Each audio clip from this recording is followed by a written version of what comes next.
Here's my one day in Bhutan. I'm here.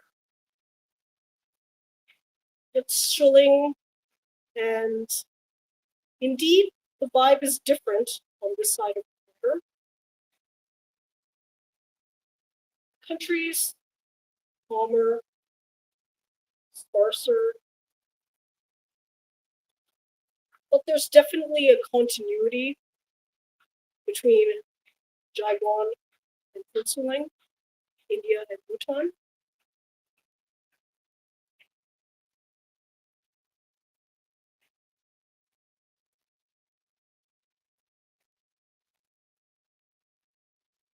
The walk border crossing was the fastest of any I've done because I was the only person in line on either side to first depart India and second enter Bhutan as a tourist.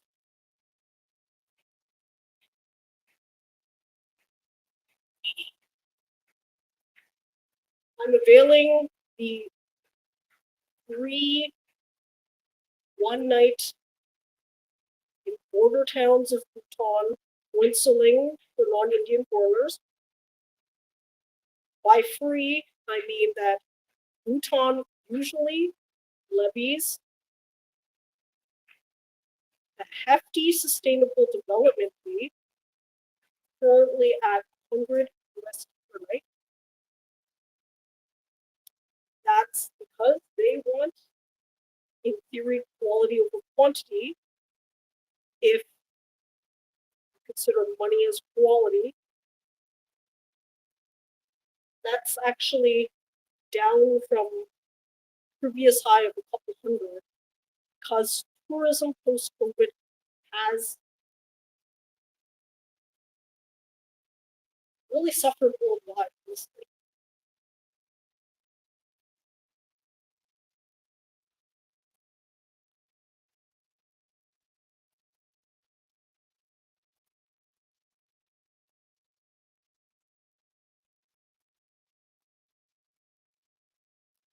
As a Canadian or non-Indian foreigner, the process should be if you prepay for your e-visa and the one night SDF of 100 USD, you will receive a refund upon staying in a local hotel and submitting receipt. What is this about bureaucracy, this blog? No, it should be about Bhutan and my impressions. I originally was treat Bhutan as a proper country, as a proper, at least week. Nepal, I trekked the high Himalayas, Mount Everest, lower region, peaky peak. But now that I, in 2025, have achieved a number of lifetime highlights, in a lifetime full of highlights, Bhutan had to take pairing. Yes. The way I contextualize it is I did a sperm whale from Bhutan bargain without knowing that I was doing that.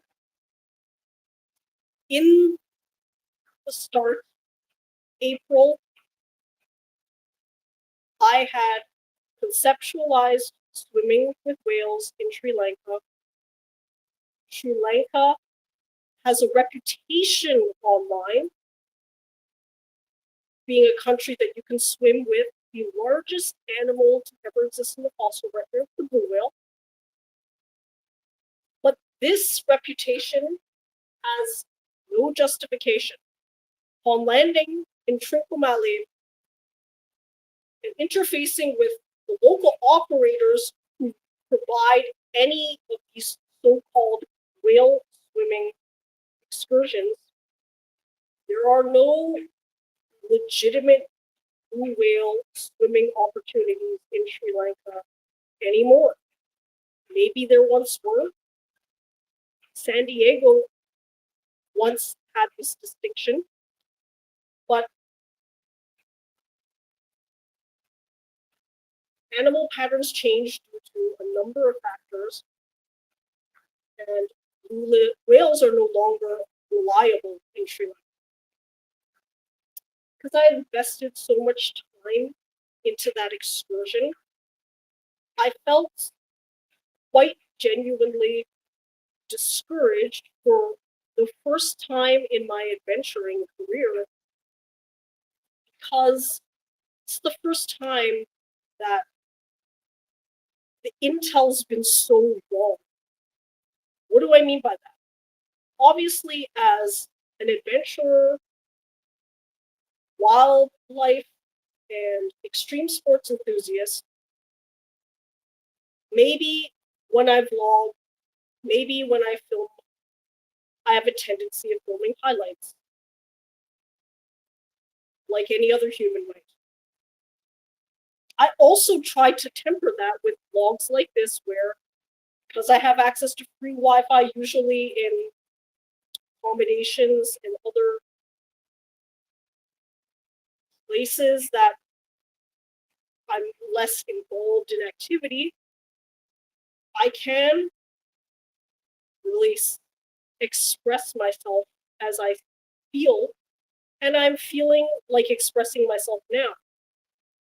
Now, what that would be is,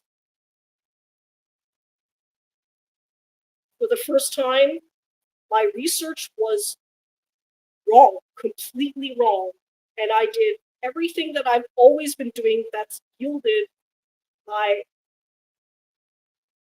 amazingly abundant success up to Sri Lanka.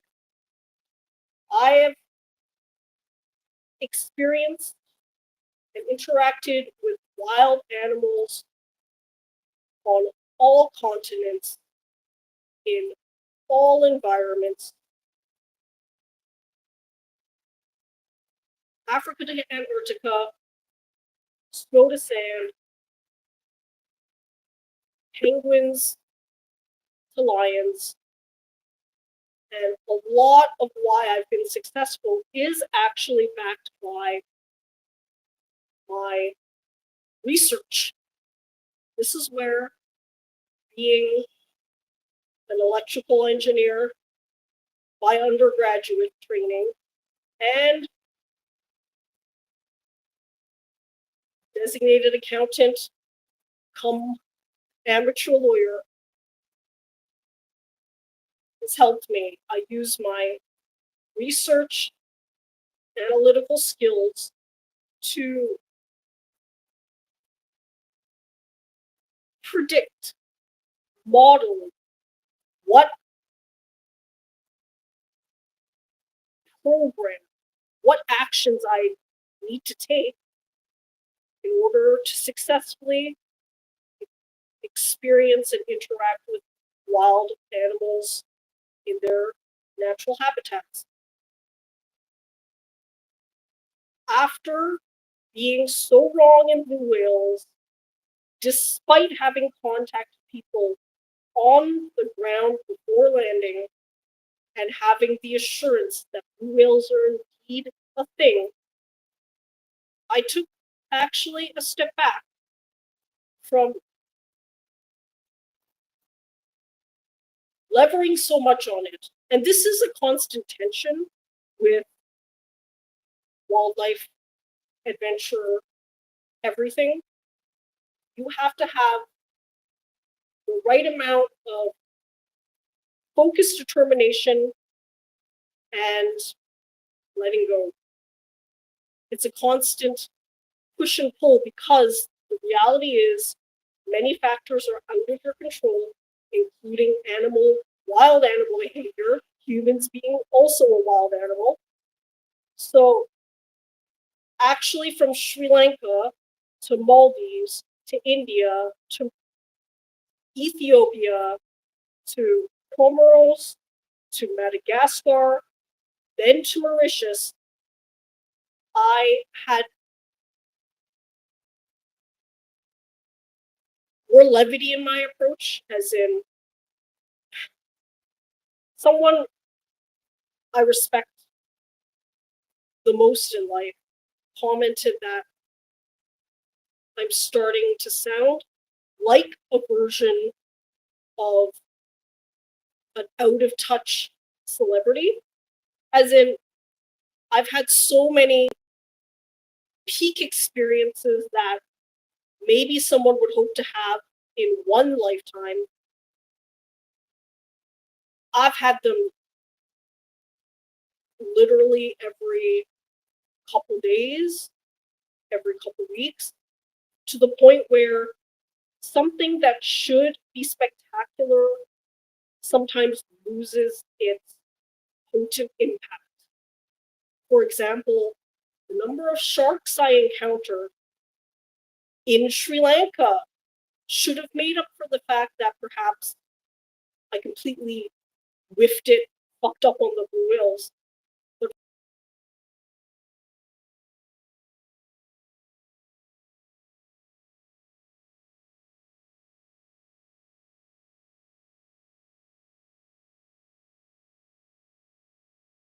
visualize my entire framework for what I'm doing here.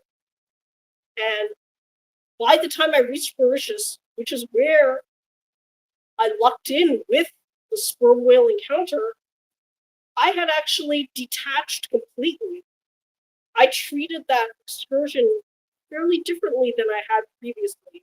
Instead of being doggedly determined on that one excursion, even with data that this particular country had success, I focused on something else. I focused on actually scuba diving. And I mean, who knows? To be completely honest, every time I encounter an animal in the wild, many factors work in my favor.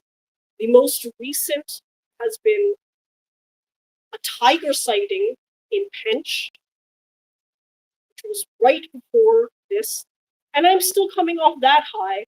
And that high multiplied on top of me swimming with a baby sperm whale in Mauritius. So what I'm trying to do with this live blog is actually in real time hash out the complicated feeling of getting what you want. I remember a quote by somebody: the two worst things in life, not getting what you want and getting what you want. In any case,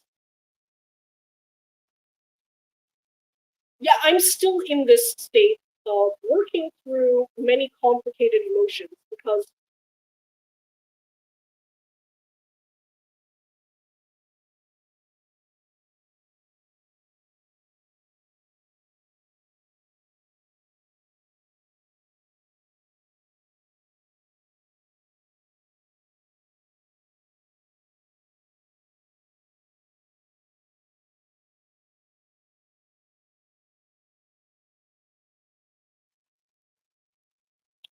I am completely overjoyed and overwhelmed at experience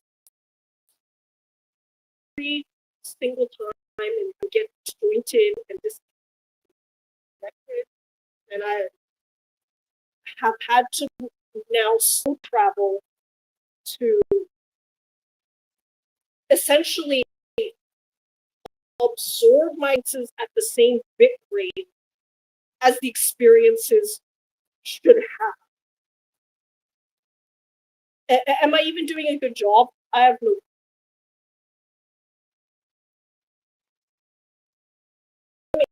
Well, here, for example, old me, how I spend old me. The me is judge I'm doing right now. I have 24 hours in Bhutan. I've just arrived. Instead of in the day, I'm taking out a 15, 20-minute chunk of time to just vomit what I'm feeling. It's going to be helpful because in order to experience exhilaration, you have to clear out this backlog here. So it's like first in, first out in comp sci. The memories, experiences are still making their way through my brain, through the pipeline, and I have to simultaneously actually do three things. Okay? Integrate my experiences, instant moment, be Bob for the future. That's why compared so packing form of work. This is my dream life. I would rather my problems than anybody else's, but still, there's a lot to keep yourself alive and on the road all the way.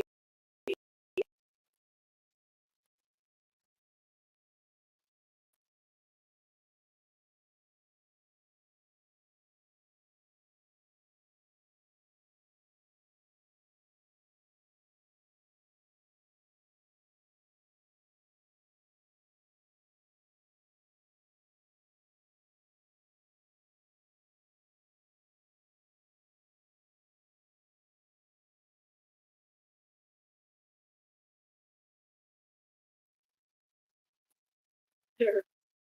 To be clear again, I do choose this life. I choose you,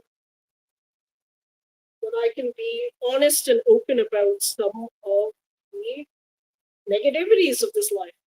Okay? And I think the vlog has turned into somewhat of a chronicle of this because I think people are so childish and naive. I'm accused often of being childish and naive, which I am in certain ways, but I think other people are too. They're often waxing poetic about how my life must be perfect and I do all these high highs and I have everything I want. And while a lot of that is true, every fucking life has problems. And I think winning is, as I explained in the last vlog, loving your problems more than anyone else's problems. If you love your problems and would never trade your problems for anyone else's, you are winning. So that's why I'm winning.